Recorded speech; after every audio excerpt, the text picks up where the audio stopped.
মা বাবার লালিত স্বপ্ন বুকে ধারণ করে যখন নিজের ভবিষ্যৎ ক্যারিয়ার গড়ার লক্ষ্যে দিন রাত ত্যাগ করে যখন তোমরা পড়ালেখা করে পরীক্ষা দিলে, তোমাদের পরীক্ষার ফলাফল তোমার যোগ্যতা অনুযায়ী হলো না, তখন যেন দু চোখে অন্ধকার ছাড়া আর কিছুই দেখতে পাও না।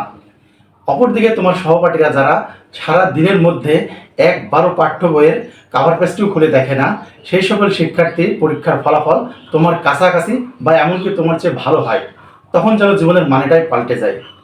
কার ভুলের কারণে এমন হয়? কার ভুলের মাসুল তোমাদের মতো কোমলমতি শিশুদের দিতে হয়? এই তো গেলে একদিকে। অপরদিকে তোমাদের বোর্ড চ্যালেঞ্জের নামে করা হয় আরেক ধরনের প্রহসন। বোর্ড চ্যালেঞ্জ করার নামে তোমাদের কাছ থেকে, তোমাদের পিতামাতার পকেট থেকে টাকা খসানো হয়, কিন্তু বোর্ড চ্যালেঞ্জ করলে তোমার খাতাটি যে পুনর্মূল্যায়ন করা হবে সেটা কিন্তু হয় না।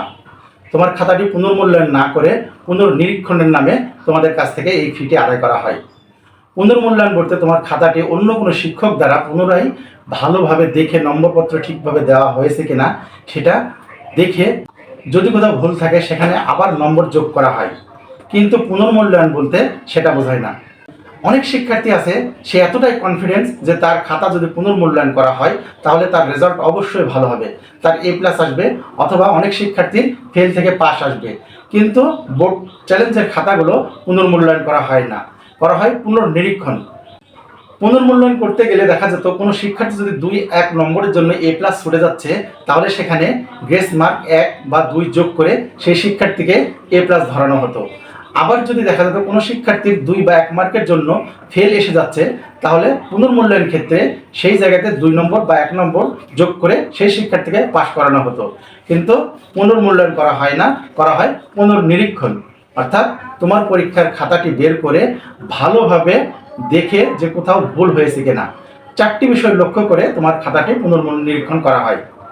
1 নম্বর যেটা হচ্ছে, তোমার খাতায় যে প্রশ্নের উত্তর করেছো সকল প্রশ্নের উত্তরে নম্বর দেওয়া হয়েছে কিনা, কোনো উত্তরে নম্বর দিতে বাদ পড়েছে কিনা, এই বিষয়টি ভালোভাবে দেখা হয়।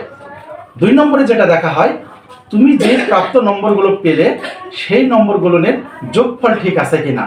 অর্থাৎ তুমি যতগুলো প্রশ্ন লিখেছো সব প্রশ্নের নম্বর দেওয়া হয়েছে, কিন্তু যোগফলে ভুল হয়েছে কিনা সেই বিষয়টি ভালোভাবে খতিয়ে দেখা হয়।